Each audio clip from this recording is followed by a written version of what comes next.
Hi everyone, welcome to part two of this mini-series. In part one, we talked about how to build a sales process. In part two, we're going to talk about how to calibrate sales process for a consumption model. Appreciate that'll be a new thought for a lot of people. So let's dive in. The good news is the sales process is exactly the same. You don't need to do any massive rebuilding. The important part when optimizing your sales process for consumption, it's all about the ingredients that we can get into the deal itself. It's not necessarily about where the deal is, it's about what ingredients are in it. Substance of the deal is the thing that drives adoption. So there are 6 key ingredients. The first one being the customer's key business goals and the initiatives they're running to accelerate progress. So before we even talk about your solution or your category even, or the pain points that they're struggling with their incumbent setup, the first thing we're trying to do is understand, okay, before we even think about any of that, what's actually important to this business right now?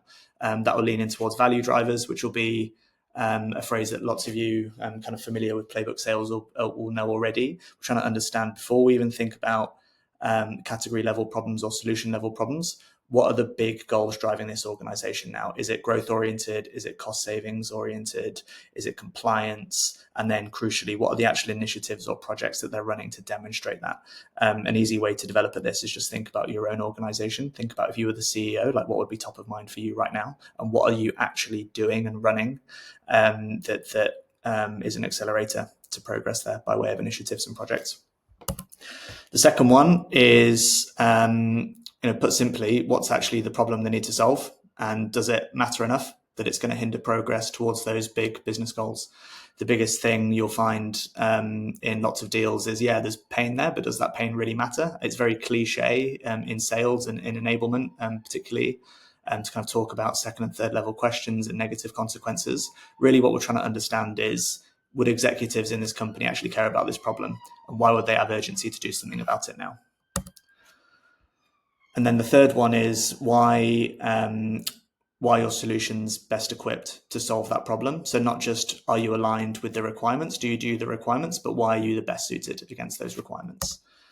Next up, super important, probably the most important, is do you have a genuine champion with power and influence who will use that power and influence to accelerate the progress of both the deal, influencing the economic buyer, but then also to help with the implementation itself and to push the adoption journey forward with us. And we need to understand why it is that it's in their interest to do that as well. Because as we know, consumption sales, it doesn't just end at signature. We need that engagement all the way through to keep pushing adoption. So who's going to be the person on the customer side who's like our go-to person, and why is it in their interest to do so? The next one is validation from each key user group that they're happy to utilize the solution. If your revenue is adoption based, who's going to be adopting it, but who's going to actually use it as part of their business processes? And have you confirmed that they're actually cool with that? Even if there are challenges, is your champion prepared to stand up for your solution and push them into place? The worst thing that can happen is if you miss that step to try and shove the deal through quicker. And then actually when it comes to adoption time, you have a key user group that aren't happy, and then you almost have to go back and resell the solution.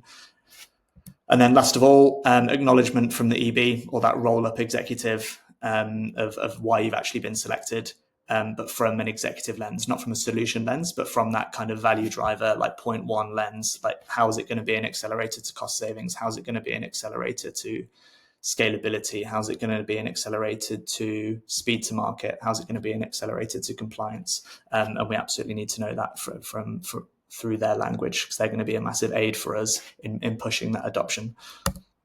Obviously, it takes a lot to get all these things into the deal, so it can be very confusing for a rep to know how to navigate the process itself and get all the ingredients in. But actually, if we think about it logically, we can break it down quite easily. So we can see here the first 3 actually in that exploratory part of the process that we talked about before, between the first discovery meeting and that evaluation kickoff, when we're doing all of that learning.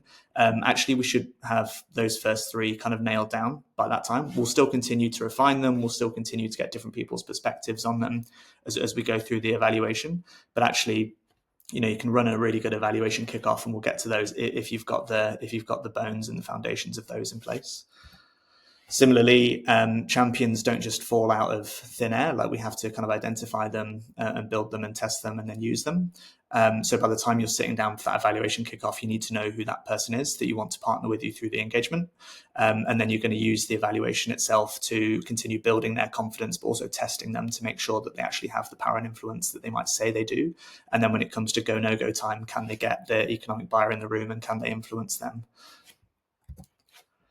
And then 5, during the evaluation part itself, that's the opportunity to get all of those key user groups in a room and to make sure that they're all on side, to make sure they're familiar with what to expect, and to make sure that you can influence them. And then finally, in that go, no go itself, that's often going to be the first time you speak to the economic buyer. That happens a lot. Obviously, you'd love to have them involved earlier on in the process.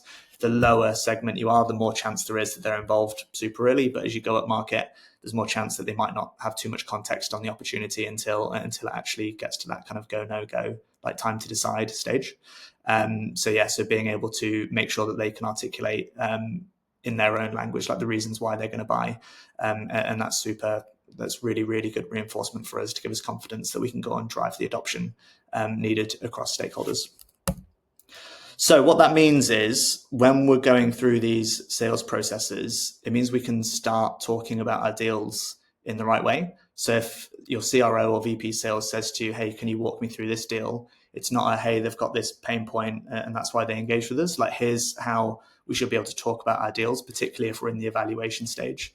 The business is focused on A, B is a barrier to progress. It's causing this significant problem.